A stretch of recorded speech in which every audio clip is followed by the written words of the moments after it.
Luke over Whittle Sticks, and today we are going to talk about scrapers. So I'm going to go over how to sharpen this scraper, and this goes, this is a big flat card scraper. As you can see here, it is a rather thick one. It doesn't flex a lot because I want this to stay pretty well flat. If I want just a little bit of curve, you can bend it just a little bit and get that little bit of curvature. But this is going to allow you to do a lot of flat scraping thicknessing down. I'm actually using this to scrape down binding on an acoustic guitar that I am working on currently. And just thought this would be something good to go over because not a lot of people use scrapers, and they should. I learned this in the violin world and have brought it over into the guitar world. Now, as we talk about scrapers, there are different thicknesses. So you can have, this is another one that, obviously this used to be this size. I cut it down, put a curve on it for doing curvatures like on a cello or something like that. You can also do rounded ones. So now this is sharpened all the way around. And so now I have a bunch of different curves to choose from when I'm using it as a scraper. Now you can do these as a double-sided sharpen. So both of these are sharpened as a double side. So the edge is square, if you can see that. But once you get into the thinner scrapers, which are, I'll have to grab some to show you, will allow you more flex, but they tend to be sharpened on just one side. So then we take and bevel the edge on one side and just have a burr on a single side. Now this one today we're going to go over is the double-sided version. I'm actually just going to be sharpening the flat scraper for just make this easy to understand for the first time. And then if you guys like this, we will go over all of the other little scrapers. These are more for the violin world than the guitar world. I do use this one on like the back of like fretboards or necks or something like that to clean them up on the underside of a bridge. This does really good for like scraping off old glue. You can also use different things as far as like an old chisel, make it a scraper. All this is the same basis, just different tools. But we're gonna go over how to sharpen this big flat card scraper because in the guitar world, this comes really handy. And also in the violin world, these are really nice as far as if you're trying to flatten something out. Or if you're doing arching, you can use one of these. A little bit thinner one would be better for that, where you can flex and actually follow a curve and take out lumps in an arch. Anyway, so let's go over how to sharpen this. So this particular one is just sharpened. I only sharpen this on one side just because when you're holding it up here, when you're doing this much pressure, you don't want an edge that's going to bite into your finger. So you can see kind of where this is a little polished right here on this edge. And it's that way on both sides because we're going to do this as a square. Now, what I actually do on this is I will go over here on the sander and actually just kiss it on the sander on the flat, trying to hold it really square. I don't necessarily suggest this for everybody because you can burn it. So my suggestion is if you're going to try it this method, to go very slowly. You know, basically don't sit there and hold it onto it. Just do a little kiss, bring it off. If you feels hot, dunk it in some cold water. I don't expect to put this on there that long because all we're trying to do is get rid of the old burr. So when you sharpen a scraper, you're actually taking and you're going to make this nice square edges, and then you're going to take a burnisher, which is going to actually take that metal and kind of squish out a little burr or a knife edge sticking out the side. So right now, currently, this is just really dull. It's just been used a lot, and it's time to refreshen it. So we're going to take our burnisher, which is just a piece of hardened steel, and we're going to take and go and fold that burr back down. And this doesn't have to be crazy. I just like to do it this way so we make sure we get rid of that old burr that is sitting there.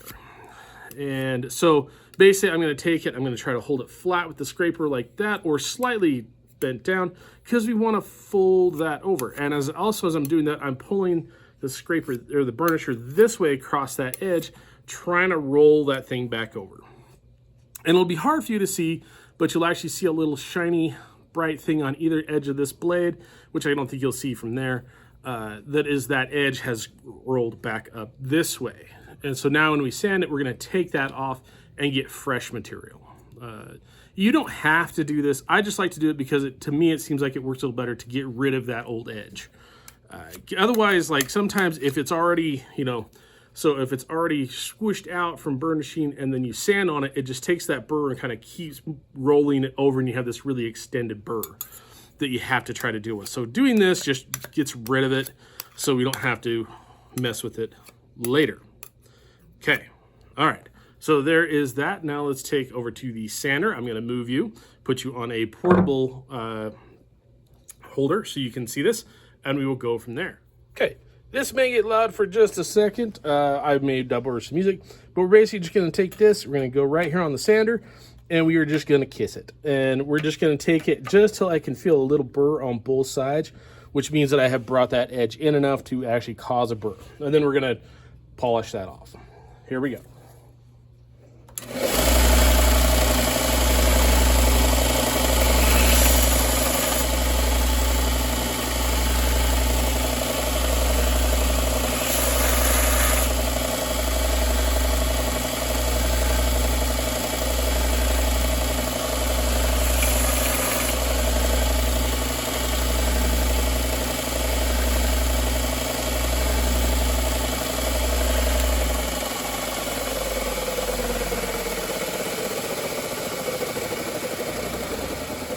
And that's all that takes. You really don't have to do a whole lot. So basically I took that till I can feel a burr right across there. So I can feel this little lip of metal. Sorry, I feel this little lip of metal right across this. You kind of catches your fingerprints. And that's what I'm looking for. So that means I have got rid of that entire, old edge, and we have new metal is poking out. So let's go over to the diamond stones and let's polish this up. And here are my diamond stones. So a diamond stone is just a flat piece of metal, steel. You can see I've actually lost feet on this one. These have lost their feet, so I put them in whetstone holders. And I just got to find my third one for this. This just barely lost its 2 feet. But it'll work for today. I'll just stack it like that, and we'll use it there. So I have, several different grits. This is the style you can get at the hardware store. And these work great for your rougher stones. These other ones these are old. These are the DMT die sharp. And you can see like this is really, this is the extra fine, this is the fine, and this is the 3 micron 8000. Now I won't actually be using this one.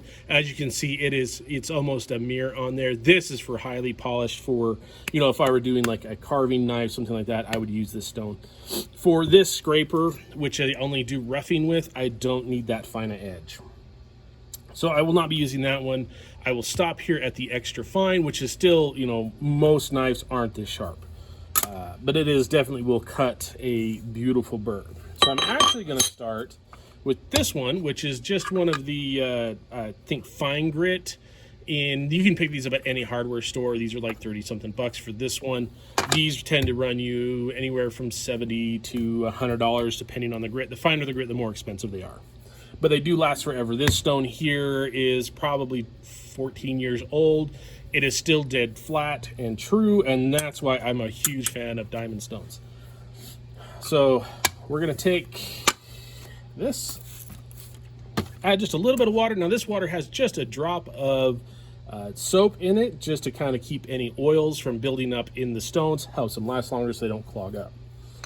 And we're going to put the scraper right here on the top of the stone, and I'm going to try to keep this totally vertical, and we're going to start polishing that edge. Now if you had a rougher diamond stone than this one, if you get one of the coarse stones, you could definitely do that instead of using the sander. I just like the sander because it's very quick.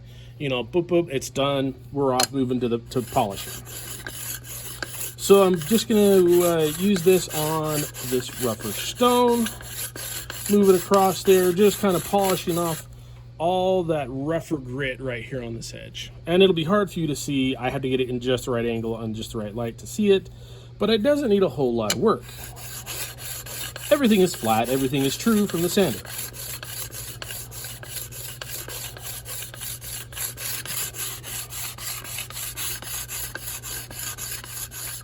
Something like that. That looks pretty good. I have a nice polished edge. I still feel those burrs on either side have got just a tad bigger, which is great. It just means that I have cleared that surface again. Grab a piece of paper towel here. Going to clean off all the, you can see there's the little bits of metal that came off. Clean that off so I'm not transferring that onto the next stone. I also want to wipe these down, wipe them dry before I move on to the next. If you leave the fine metal particles and water on this, they do rust. And you can see this one, if you get in the right light, you can kind of see where it's got a rusty patch in here because I forgot one day and that little bit of metal stuck on there and rusted in. And where it's such fine particles, it like gets in between the diamonds and stays there. Which sucks, but you know, my own bad. So now we're gonna go to the fine grit. And this is where we're gonna change it just a little bit. So now I'm gonna start working on the sides as well. On that coarse one, I don't like to do it on the sides just because then I have a lot of scratches I have to get out. So now we're gonna take this on the side, we're gonna hold this down, and we're gonna start polishing that burr that we put on it back off. And so we're looking for a nice 90-degree edge. If it were ideal, this edge, you know, this bottom edge would actually be slightly concave, so you had a really sharp edge to roll over, but on that narrow a surface, that's really hard. And I'm just trying to put several fingers on there across that edge just so I have a nice even pressure. If you just put one here, that's where it's going to mostly polish, and these aren't going to polish as much. And you can kind of see where that happens a little bit. If you look here, I have a spot right here in the middle that's always burnished, because that's usually where I set my thumb, and I just have a big old fat thumb. So we're going to spread this out just a little bit. We're going to work on that side till it feels nice and smooth. It starts to glide. You can actually do a lot of this by feel. That burr is now gone on that side. I'm going to roll it over, do the other side.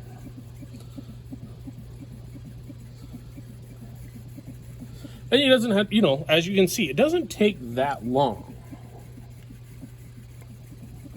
You're just polishing off, you know, once you get these edges kind of polished from consecutive sharpenings, as long as you don't use a big heavy grit on them, you really don't have to take, you know, you really don't have to do that much. So I'm going to take and clean off the residue, the little fine grit.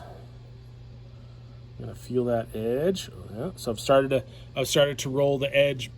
You know, that burr has started to roll back to the narrow edge. So I'm actually going to take now. Going to put this back on the stone and go here.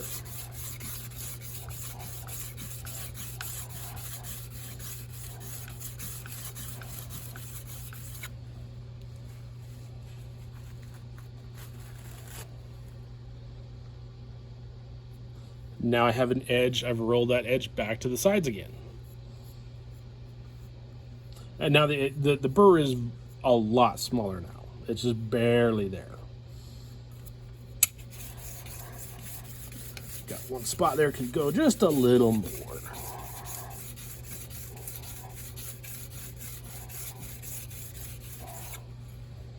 There we go.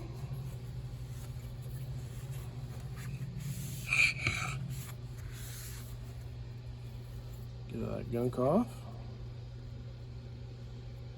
That feels good all the way down. I can feel just the slightest bit of burr there. Next stone. Water bottle's getting empty. There's no squirt bottle here. Gotta get it just the right angle. There we go. And now we're gonna go back and do the sides and then the edge again.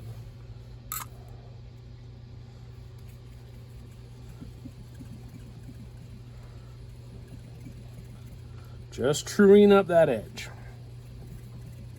Now, when you have the scrapers that are only sharpened on one side, then of course you'll have that beveled edge, you know, so you'll be holding it like this when you're like that when you're using the sanding stone, and you'll only have the burr on the one side, the narrow where, you know, where that point comes down. That's the side you'll have the burr. The other side will not have it.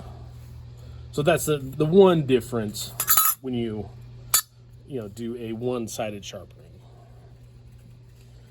And sharpening those, we will go over that. If you guys, want to see that, make a comment below. Say, yeah, we want to see that sharpening. Totally go through that with you. And it is has a little more finesse to it. This one is pretty easy to understand. You want that scraper vertical. The other one, you have to pick an angle and keep it at that angle as you're sharpening. So that is one that's definitely a little more practice to get it right. And if you want, we can go over sharpening other stuff. Woodworking knives, chisels, gouges, all that type of stuff. I use all that through the violin world and, some of the guitar world. And I'm happy to go over sharpening with that with you guys, if you guys want to see it.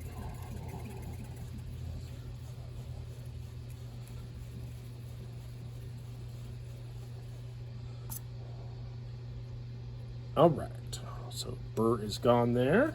And you can see it's looking nice and shiny across this lower edge here.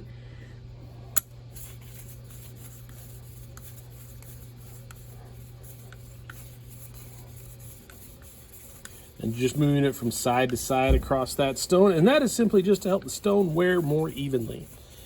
When I first started using these diamond stones, I had a really bad habit of just using certain areas because that's where it was comfortable to use.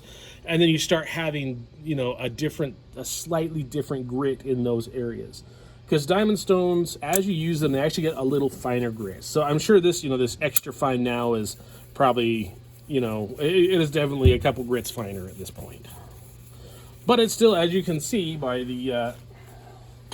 by what I wipe off of this, if I go like that, I'm still pulling metal off. So it is still definitely grinding something. It's just a lot finer grind than it used to be. But definitely as you're working stones, and this goes for most stones of any sharpening style stone, whether it's a natural stone or a diamond stone, if you want to try to use the entire area, because it will just stay truer longer. If you always see those old knife ones that are concave because they're always using the middle. They're not ever using those ends. So if you learn to use the stone from end to end, it'll always stay truer, and you won't have to fight it as much. I have the finest little burr on both sides.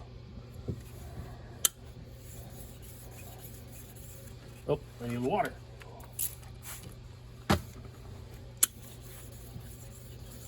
There we go.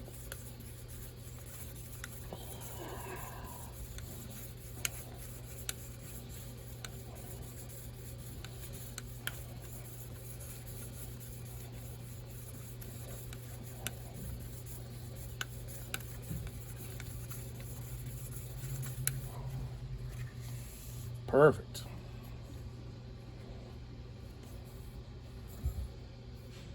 There we go. So, if you can see kind of that edge that's all polished right there. This edge here is now polished, and I've got just the slightest bit of burr. You can just barely feel it, and that's great. So that means that we have a pretty square edge. And if you kind of go across this way, I can feel that edge. It's not quite as sharp as a knife because we haven't burnished it yet and folded that edge over. So let's go over that real quick. So now I've stuck the scraper in a vise, which I need to tighten down a little bit, as you can see.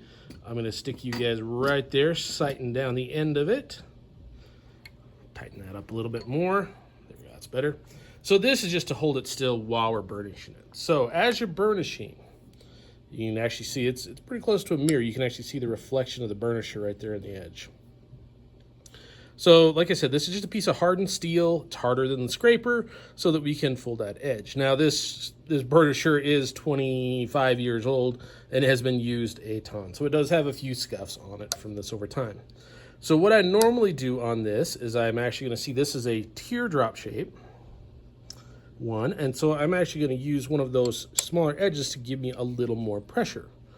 So I'm going to go over this once, straight 90 degrees across there, and start scooching that metal out towards the edges. Like I said, this is going to be kind of squishing it. I do that once or twice, maybe 3 times. Oh, I can already start to feel that burr. And then what I will do is come in here on a slight angle. Now they do have burnishers that have a set angle for you to do this. I've found just by hand you can do it well enough, especially if you throw it in a vise or a clamp or something like that. So now I'm simply just going to take this like this, and I'm actually going to use the flatter side now because I want this to kind of spread this out more even. And we're going to go down this way. Now, I don't know if you can notice, I start here and actually work I move the burnisher this way as I go down the scraper.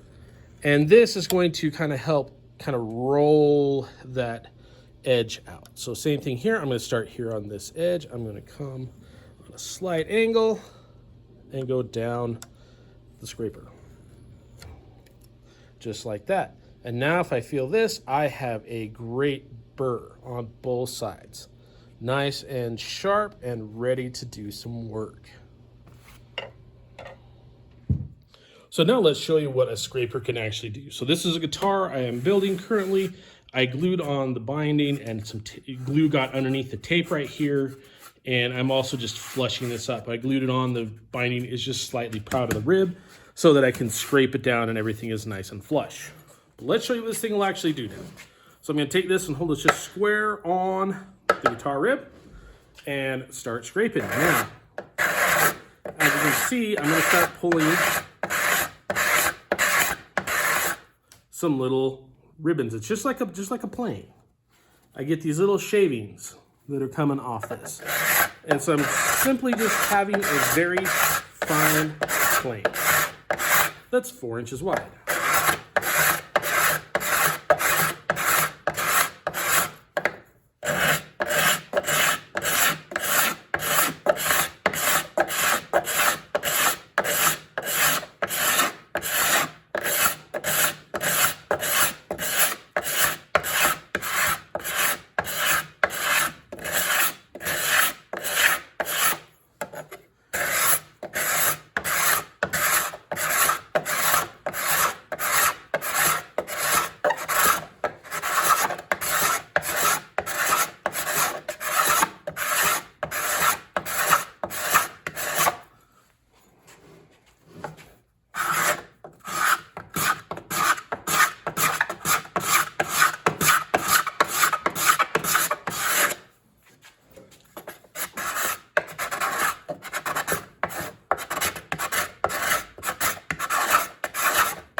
And there we go. You can see I have a nice clean rib now. This binding is now flush.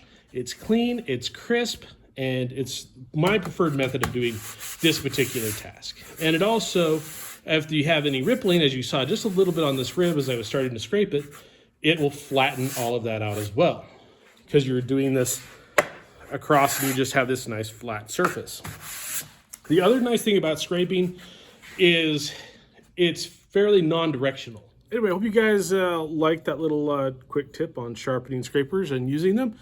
Well, not so much using them, but if you want to see how to use them more, let me know. I'm happy to show kind of the tools and the tips and the tricks. Just kind of know what you guys want to see, because I don't want to bore you with it either. Anyway, you have something like that, leave me a comment, hit the like, subscribe, all those other good things. And I hope you enjoyed this. And anyway, everybody be kind to each other, and we will see you on the next one.